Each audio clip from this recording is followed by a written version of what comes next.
Boa noite para todos e todas.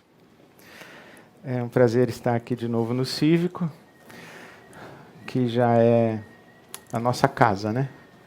Nós estamos no 6º encontro. Esse aqui é o 6º encontro de espiritualidade cívica. E é sempre bom conversar sobre esses temas da nossa presença na sociedade e a nossa participação, a nossa influência e a nossa cooperação coletiva, né? Que é um pleonasmo quase, para a construção de uma boa sociedade para todos nós.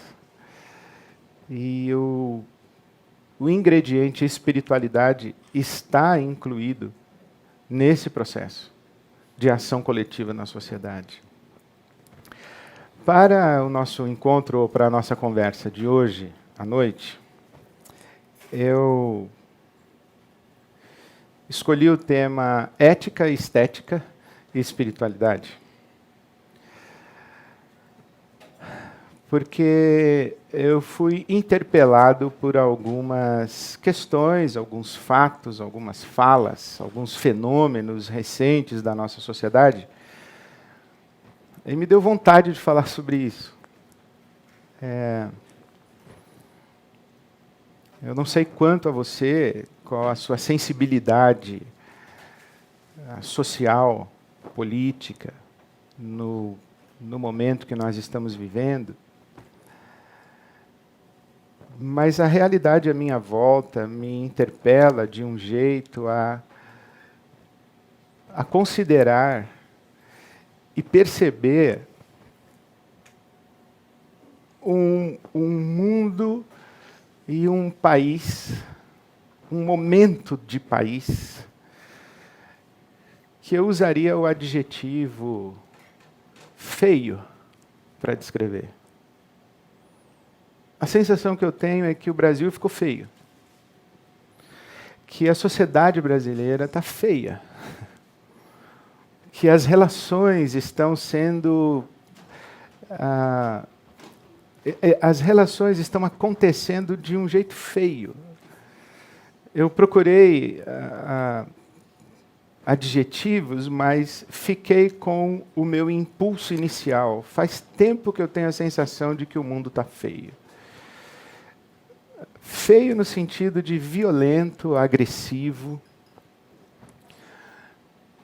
Feio no sentido de hostil. Mas ele está feio nas ideias também. Ele está feio nas cenas do nosso cotidiano. E é uma feiura muito brutal, muito violenta, e que, em alguns momentos, de tão presente no nosso cotidiano, essa feiura, ela se instala e se estabelece, e nós convivemos com ela de uma forma um tanto quanto passiva. Como se nós disséssemos, é assim mesmo. Não há o que fazer. É assim. Ou em alguns outros momentos, nós não apenas estamos habituados a essa feiura e essa violência, essa brutalidade, mas a gente até, de certa maneira,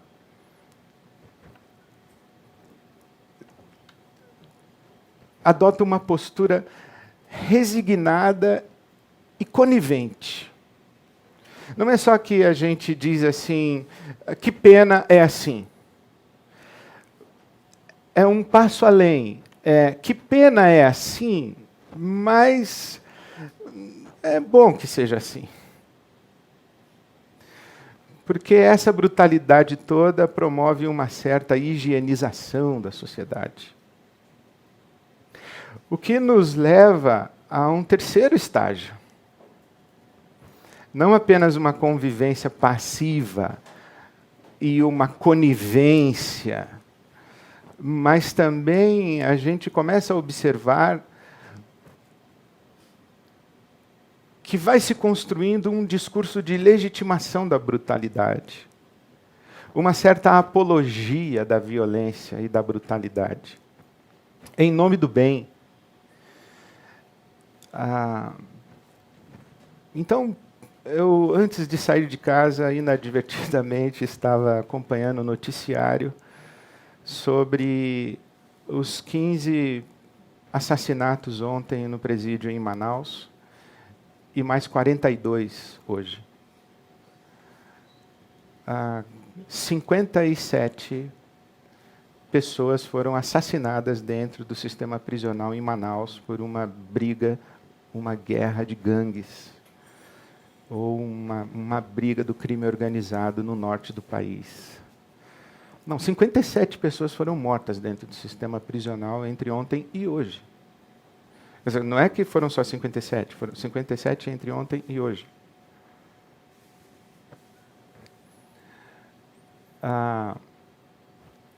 Eu fui muito interpelado com o assassinato da Marielle Franco.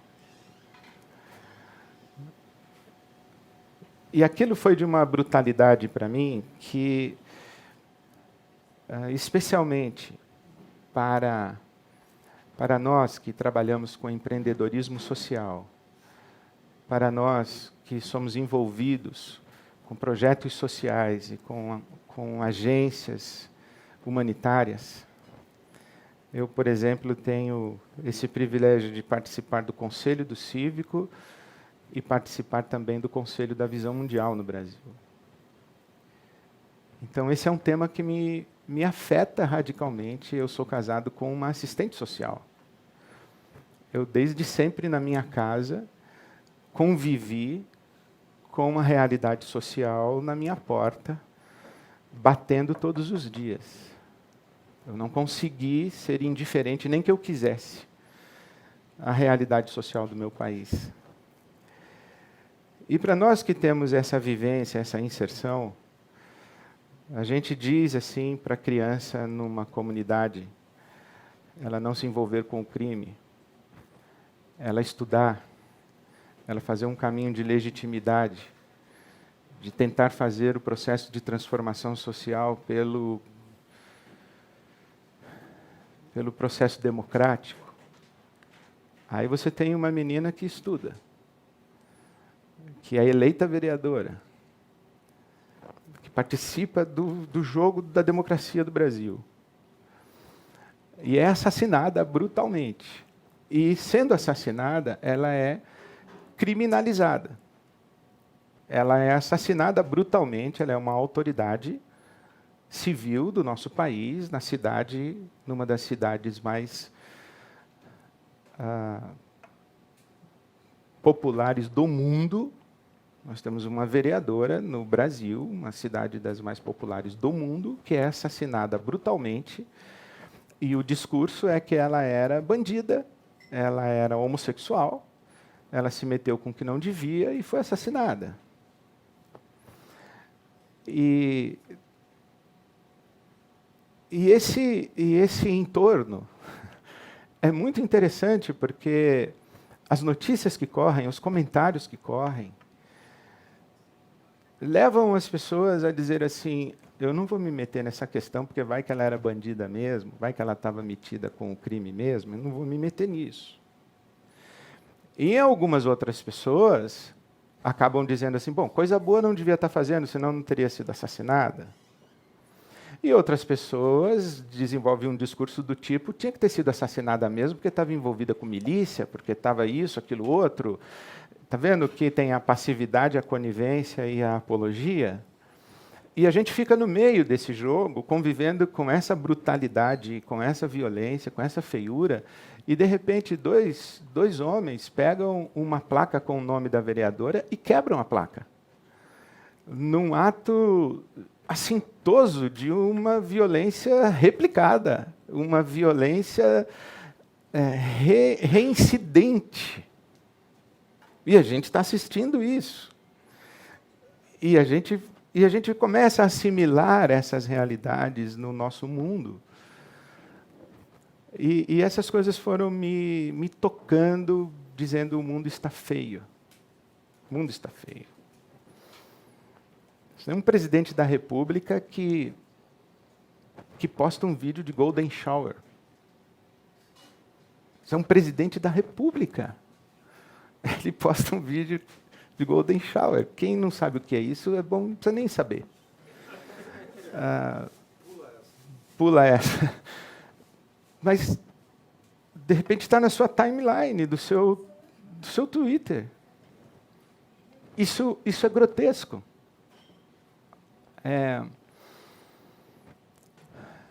A gente tem o incêndio na Notre Dame, na Catedral de Notre Dame. Os números da Notre Dame são muito interessantes. Foram 200 anos de construção. A Notre Dame começa a ser construída em 1160 e termina em 1360. Números arredondados. Então, ela tem 850 anos. Ela era visitada, ou melhor dizendo, ela foi visitada em 2017 por 12 milhões de pessoas. 1 milhão de pessoas por mês. Ok?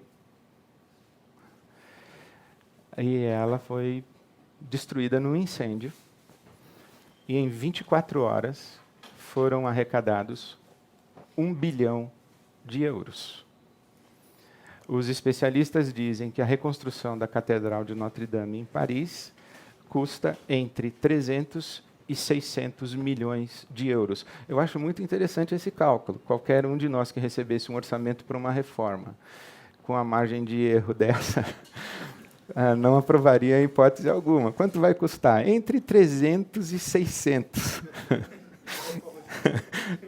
Mas nós estamos falando da Catedral de Notre Dame, em Paris. E o filósofo Peter Singer, ele escreve um texto dizendo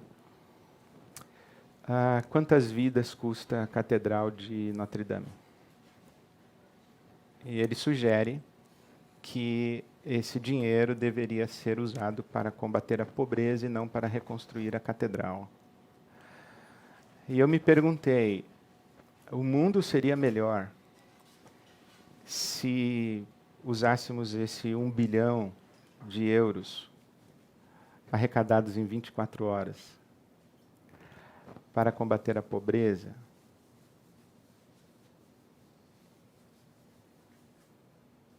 É tão óbvio assim? Também me chamou a atenção e me interpelou para essa nossa conversa de hoje à noite sobre ética, estética e espiritualidade.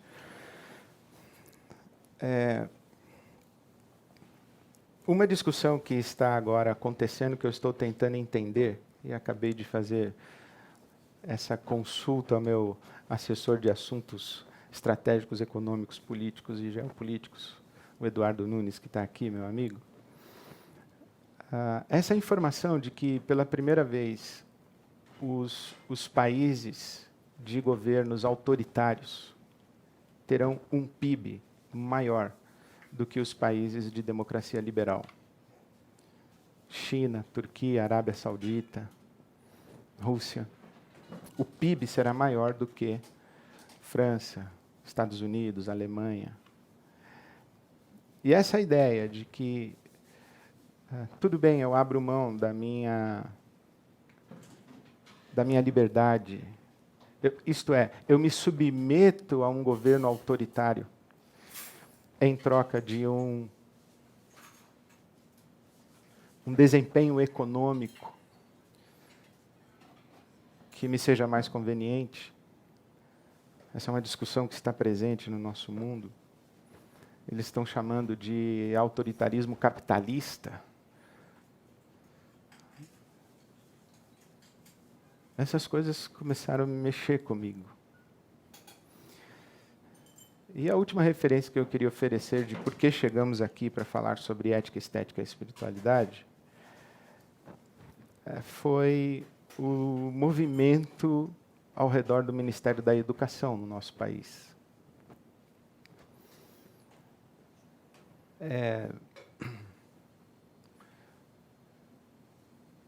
E especialmente quando o nosso presidente disse que o Ministério da Educação pretende diminuir os investimentos nas áreas de humanas, filosofia e sociologia, e investir mais naquilo que dá retorno imediato ao contribuinte. E ele estava se referindo, citação dele, a medicina, veterinária e engenharia, e não filosofia e sociologia. Eu quando li aquilo, foi muito interessante, porque naquela semana eu tinha sido convidado para fazer uma palestra numa instituição de formação teológica sobre o papel do teólogo no mundo contemporâneo. Aí eu pensei, acho que não é um bom momento para teólogo, filósofo, sociólogo, qual é o nosso papel no mundo. O negócio é estudar engenharia, veterinária e medicina, não teologia. Dizer, o mundo das ideias, o mundo dos conceitos, o mundo da reflexão, o mundo da subjetividade, o mundo das perguntas por quê, é um mundo secundário. É um mundo secundário. E eu pensei, se a coisa continuar assim, eu vou perdendo meu espaço no mundo. Então, foi pensando em tudo isso que eu me desafiei a oferecer respostas, não para você, mas principalmente para mim. Como é que eu me porto nesse mundo? Como é que eu me coloco nesse mundo e como eu encontro o meu lugar nesse mundo e como eu reafirmo ou afirmo as minhas convicções nesse mundo. E então fui estudar. Uma das minhas referências de leitura na Folha de São Paulo é o João Pereira Coutinho. E num dos artigos dele recentes, ele citou que teriam dito a Churchill que a Inglaterra estava em guerra e que era necessário cortar os investimentos nas artes. Porque estamos em guerra. Vamos cortar as artes. Olha, está vendo? A lógica econômica, a lógica racional utilitária. Nós estamos em guerra. Vamos fazer o que é essencial. E vamos cortar o que não é essencial. O que nós vamos cortar? Artes. E o Churchill teria respondido: se vamos cortar os investimentos nas artes porque estamos em guerra, por que estamos em guerra? É genial. Nós estamos em guerra contra o avanço de uma lógica racional, pragmática, autoritária e totalitária, para defender um mundo, isso na lógica do Churchill, que muito me agrada, para defender um mundo onde a subjetividade do indivíduo é preservada. Nós estamos em guerra contra um mundo de supressão de consciências individuais e de cidadãos. Nós estamos contra esse mundo que quer transformar todo mundo em operário e soldado. É contra esse mundo que nós estamos. E se nós vamos cortar os investimentos nas artes, por que nós estamos em guerra? Então vamos parar de fazer guerra. Porque se a gente não fizer guerra, prevalece um mundo onde não tem arte, onde tem a lógica racional instrumental. E isso é muito genial, porque serve como uma referência para a gente pensar sobre... eu posso abrir mão da minha autonomia, da minha liberdade de expressão, da minha liberdade de associação, da minha liberdade de culto. Eu posso abrir mão da minha individualidade e o meu sagrado direito de ser protagonista da minha vida, inclusive em termos morais. O que para os cristãos, liberdade moral é praticamente sinônimo de pecado. Bom, mas o ser humano tem o sagrado direito de pecar, concedido por Deus. Isso dentro da nossa perspectiva cristã. Eu tenho um amigo teólogo que ele imaginou uma conversa da Santíssima Trindade anterior ao seu ato criativo. O pai diz assim: estou querendo criar. O filho diz: criar o quê? Um ser, a nossa imagem, a nossa semelhança. E o Espírito Santo diria: um ser, a nossa imagem, a nossa semelhança, será livre? Sim, senão não seria a nossa imagem, a nossa semelhança. Sendo livre, será livre inclusive para nos dar as costas? Sim, senão não seria livre. E nós vamos criá-lo assim mesmo? Sim. Eu não sei se cabe na sua construção racional um outro processo criativo de Deus, diferente desse, que Ele nos criou, seres, com a prerrogativa, inclusive, de dizer não para Ele. Esse direito de sermos os protagonistas da nossa história é um direito divinamente concedido. Ou, se queremos tirar essa palavra que está carimbada pejorativamente na nossa sociedade, direito, né, falar do sujeito de direitos na nossa sociedade está complicado. Mas vamos usar outra coisa. Vamos dizer que Deus nos deu a prerrogativa de sermos os protagonistas, os senhores da nossa própria história. E que Ele decide o que fazer conosco quando nós damos as costas a Ele. E que nós arcamos com as consequências de darmos as costas a Ele. Ou que nós arcamos com as consequências de tomarmos as nossas decisões. Chegamos na ética. Isso é ética. O que é ética? Ética é a prerrogativa de tomar decisões. O imperativo de fazer escolhas. Isso é humano. Inclusive, Sartre, que era ateu, disse que essa é a nossa escravidão. E essa é a angústia humana. Nós somos escravos da nossa liberdade. Nós temos que decidir. Nós não temos escolha. Nós temos que decidir. Inclusive, decidir não decidir é uma decisão. Nós decidimos não decidir. Tá, então vamos arcar com a consequência da decisão de não tomar decisão. É protelar, é postergar, é procrastinar, é empurrar com a barriga, é varrer para debaixo do tapete, é colocar a cabeça dentro do buraco como um avestruz, mas é uma decisão. É fuga, é omissão, mas é uma decisão. Então, quando a gente tem alguém dizendo assim, eu aceito um país com supressão de liberdade, desde que exista prosperidade econômica, eu responderia, você considera a possibilidade de estar abrindo mão da sua humanidade em favor do seu conforto? Você considera a possibilidade de, ao aceitar viver numa sociedade totalitária, numa sociedade sem pluralidade, sem diversidade, numa sociedade sem caos, porque a liberdade pressupõe o caos.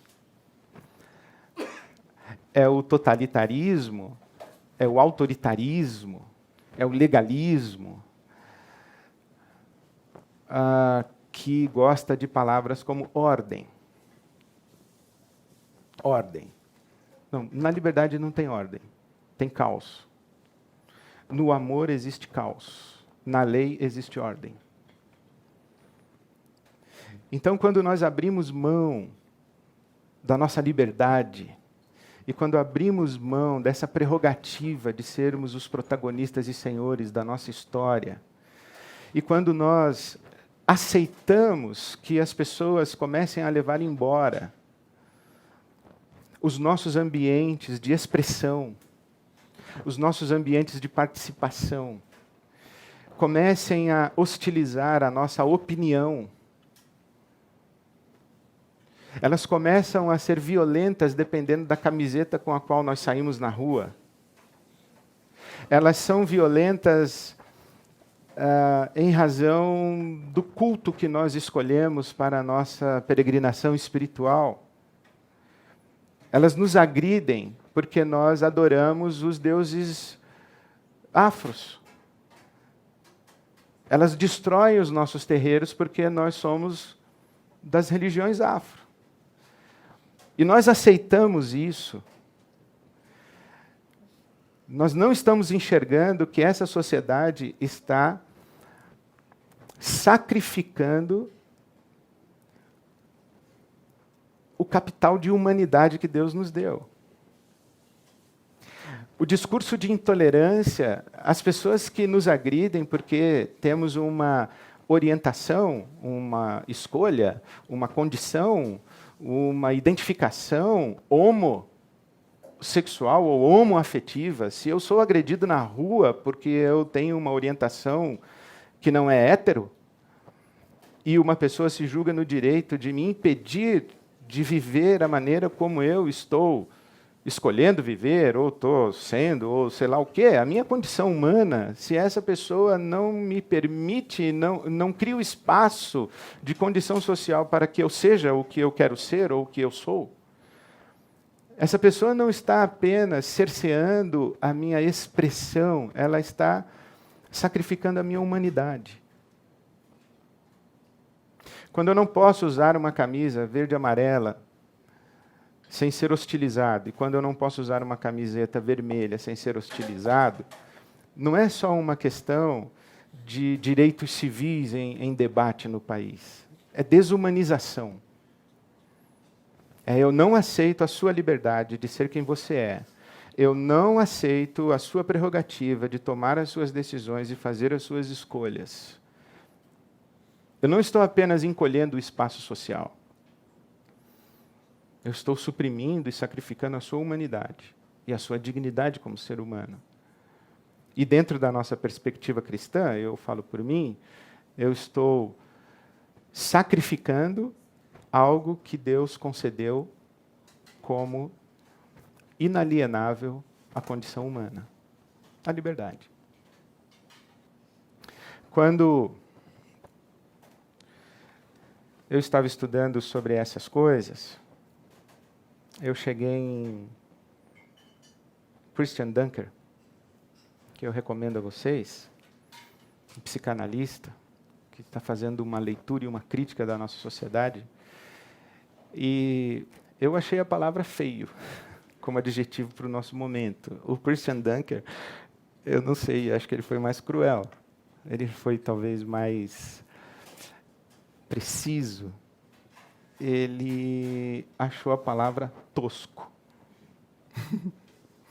Tosco. Ele falou do novo, o tosco brasileiro. O tosco definido como aquilo que está in natura, mas também definido como aquilo que é mal feito, mal cuidado, descuidado, feito de qualquer jeito. Ou também o tosco, definido como o que é feito sem critério. É feito sem análise de consequência. O Dunker, ele diz que o tosco é, inclusive, aquilo que é feito sem consistência, porque se é sem critério, é sem fundamentação, sem explicação racional por trás. É feito. É feito de qualquer jeito. É tosco. E ele vai evoluir dizendo que o tosco brasileiro, se eu entendi bem o que ele disse, o tosco brasileiro, ele é despido. Ele é despido de subjetividade. de elaboração, de autorreflexão. Ele é uma expressão natural, sem censura, dos instintos e dos impulsos. É o tosco. É mais ou menos como ser uma besta fera. Eu digo o que eu penso, eu faço o que eu quero, e eu posso dizer o que eu penso e fazer o que eu quero, e você não tem nada a ver com isso.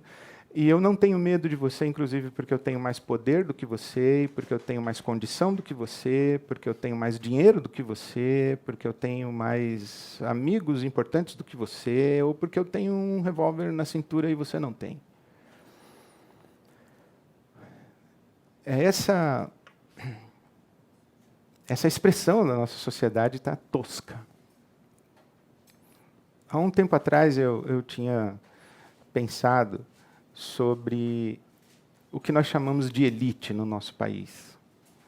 Aí eu tinha considerado o seguinte: a elite, ela tem 3 eixos: berço, cultura e dinheiro, que dá a ela poder. Mas só que existe uma elite que tem berço, mas ela não tem mais dinheiro, porque o sobrenome é clássico da história do país, mas o dinheiro da família já foi embora. Então tem berço, mas não tem dinheiro. Pode ter berço e ter cultura, mas não tem mais dinheiro. Pode ter cultura sem ter berço. Tem muita gente que não tem berço. A gente diz que não é nascido em boa família. Olha que coisa mais tosca.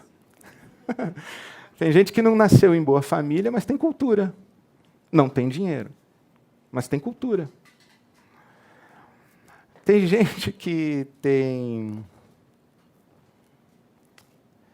berço, dinheiro e cultura. Agora, tem uma elite no Brasil que tem dinheiro, mas não tem berço nem cultura. Mas tem dinheiro. E porque tem dinheiro, tem poder. Mas não tem cultura e não tem berço. Não tem elaboração subjetiva, não tem repertório. E aí diz assim: para que serve a filosofia? Eu preciso explicar para você para que serve a filosofia, para que serve a sociologia, para que serve a antropologia, para que serve o mundo da subjetividade humana. Eu preciso explicar para você. Você não tem repertório e subjetividade suficiente para entender que quando você suprime de uma sociedade o capital simbólico, você leva embora o chão do que nós estamos chamando de civilização. E aí a gente acaba vivendo numa sociedade darwinista em que quem pode mais chora menos.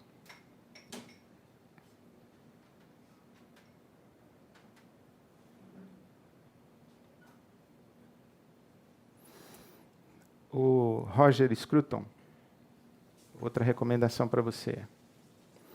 Aliás, o Dunker ele diz isso, que a pergunta clássica do tosco, deste que não tem subjetividade refletida, repertório, não tem suplemento de alma. A pergunta clássica do tosco é: para que serve? Para que serve? E é muito interessante isso. Outro dia, convidei uns amigos para um seminário que eu ia oferecer sobre a arte da conversa. E uma das pessoas que se interessou por esse seminário falou assim para mim: "Ô Ed, o que esse seminário vai entregar assim de objetivo? Para que serve?" Ele estava me perguntando talvez isso: quais são os entregáveis mensuráveis? Eu respondi para ele assim: o que uma transa com a sua mulher entrega para você em termos objetivos? O que uma poesia entrega? O que uma sinfonia entrega? Objetivo para você? O que uma obra de Rembrandt? O que uma exposição de Rodin, como eu vi a semana passada no Instituto CPFL, entrega para você? Então, essa pergunta do para que serve, o Dunker diz que essa é a pergunta do tosco. O Roger Scruton, no documentário dele, que eu recomendo para você, Para que serve a beleza? Assista. O Roger Scruton, quando eu vi o documentário dele, eu falei, aí encontrei alguém que concorda comigo. A gente gosta dos teóricos que concordam com a gente. Aí eu vi o documentário do Scruton, eu falei, é isso? O mundo está feio? Mas ele diz uma coisa interessante. Ele diz assim, eu suspeito que nós estejamos perdendo a beleza. E ao perdermos a beleza, nós estamos perdendo o sentido da vida. E ao perdermos o sentido da vida, nós estamos sendo abandonados num deserto espiritual. Olha que interessante. Nós estamos perdendo a beleza, estamos perdendo o sentido da vida e estamos sendo abandonados num deserto espiritual. É muito, muito interessante isso, porque imediatamente eu lembrei do povo de Israel peregrinando pelo Egito, depois da libertação de 420 anos de escravidão. Eles estão no deserto, com saudades das cebolas do Egito. Eles estão dizendo, olha, lá a gente era escravo, mas pelo menos tinha comida. É isso? A gente vale um prato de comida? Não é. Já dizia o nosso poeta que a gente não quer só comida. A gente quer comida, diversão e arte. Por quê? Porque nós somos seres que carecem de sentido. E o sentido da nossa vida, ele não é extraído do mundo da mecânica instrumental. O sentido da nossa vida não é extraído do mundo da mecânica instrumental. O sentido da nossa vida é extraído disso que nós chamamos bondade, beleza. Dessa dimensão que eu estou chamando de espiritualidade. Que não é sinônimo de religiosidade, de religião. Não é sinônimo de ser da minha igreja. Eu estou chamando de espiritualidade. Que é a consciência que nós temos de que existe um mundo que escapa à nossa racionalidade, à nossa lógica objetiva das coisas. Eu lembro, acho que já citei para vocês, o filho do meu amigo de 5 anos de idade perguntou para ele, pai, o que é espírito?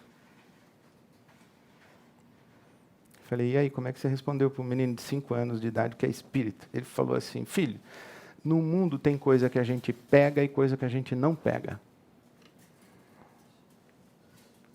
Espírito é das coisas que a gente não pega.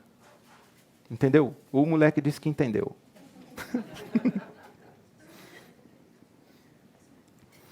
Amizade, lealdade, amor, compaixão, perdão, senso de justiça, beleza. Essas coisas a gente não pega, mas elas existem. E elas são mais concretas do que as coisas que a gente pega. O Oscar Wilde, isso o Scruton cita no documentário dele, disse o seguinte, que toda arte é inútil. mas que nós precisamos das coisas inúteis mais, tanto quanto ou mais do que precisamos das coisas úteis.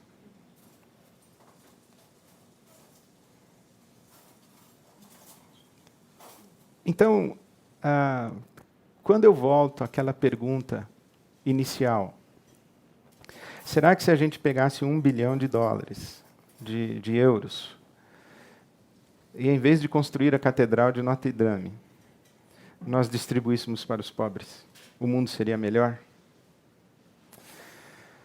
Bom, eu arrisco dizer que não. Não seria.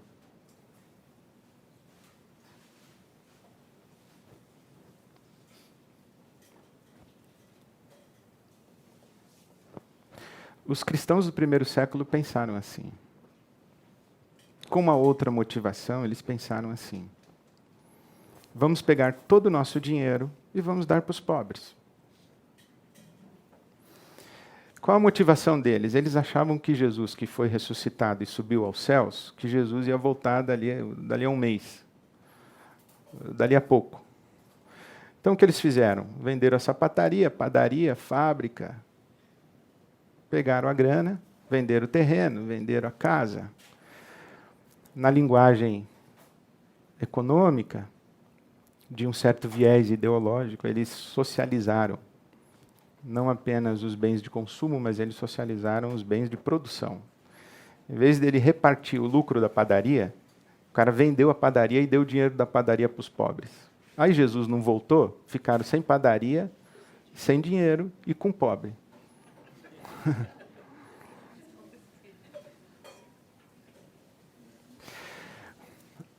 Eu não quero entrar na discussão se vale a pena dar €1 bilhão para os pobres em vez de construir a catedral. Porque o Peter Singer ele diz que se não for construída a catedral de Notre Dame em Paris, ela vira ruínas do mesmo jeito que existem tantas ruínas desde dos outros impérios. Também haveria uma ruína cristã. Mais uma igreja em ruínas, para ser visitada como ruína e não como catedral. E ele acha que tudo bem. Mas eu queria pensar um pouco nessa lógica, que é: deixa o mundo sem catedrais. Deixa o mundo sem referência de capital simbólico. Como é que você constrói subjetividade? Como é que você constrói senso de justiça? Como é que você fala de generosidade, de compaixão? Como é que você fala de fraternidade? Como é que você fala de liberdade?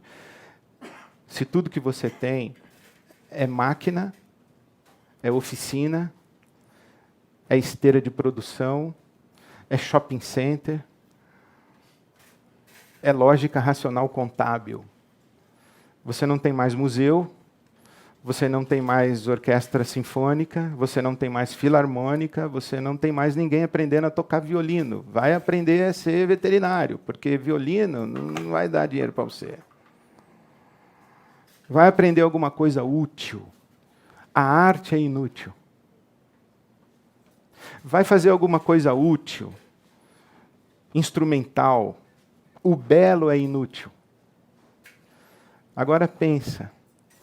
Um mundo onde não existem mais museus, onde não existem mais igrejas, onde não existe mais o ritual do sagrado, onde não existem mais poetas, onde não existem mais antropólogos, sociólogos, filósofos e teólogos. Pensa um mundo desse. Isso é um inferno.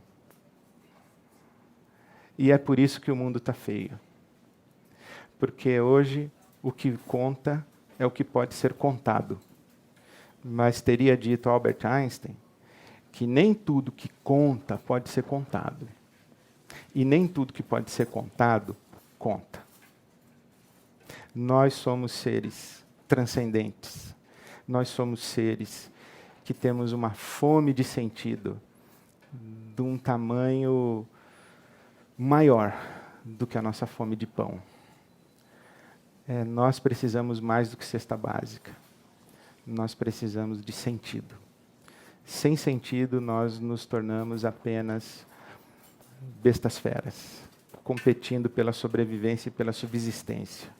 Nós não realizamos a nossa humanidade e nós não realizamos a nossa experiência humana como família e como comunidade e como sociedade. Portanto, sem ética, sem estética e sem espiritualidade, a gente vive no inferno. E eu não quero ir para o inferno e não quero viver no inferno.